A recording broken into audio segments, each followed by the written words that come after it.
I've heard people say that based on consumer demand and profit centers, that Apple's putting more effort into innovating the iPhone than they are the MacBook. So it only makes sense that if they're putting more effort into the iPhone than they are the MacBook, that they start designing iPhones the way they've been designing MacBooks. And as you can see with the iPhone 8, they're doing just that. The iPhone 8 can randomly crash, reboot, or freeze, very similar to the MacBooks that they designed for 3 years in a row, as you can see in videos here, here,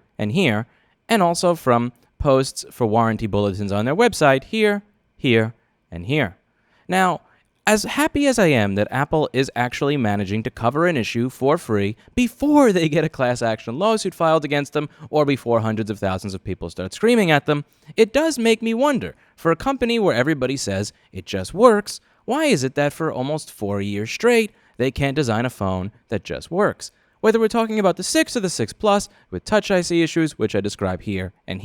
that you could see examples of on the board over here, or we're talking about the 6S where the battery randomly dies and causes the phone to reboot, or we're talking about the 7 and the 7 Plus with audio IC issues, as you can see Jessa demonstrate over here, or if we're talking about the iPhone 7 and 7 Plus having random no service, as you can see on Apple's own website over here. And now we're coming up on the iPhone 8, and still they have not learned how to make a phone that can actually last. While here I'm sitting with a Moto G that costs $179 that I can throw at a wall over and over again, and it still works. Every year there's a new design flaw, and every year we keep accepting this moving goalpost of price from $600 to $800 to $1,000 for a phone that is less durable, less repairable, with less longevity than it's something that costs less than $200. I can't think to myself of a single feature that is a must-have in a modern $1,000 smartphone that would keep me from enjoying it the same amount as a $200 to $600 smartphone from 3 to 4 years ago. And I can't understand why it is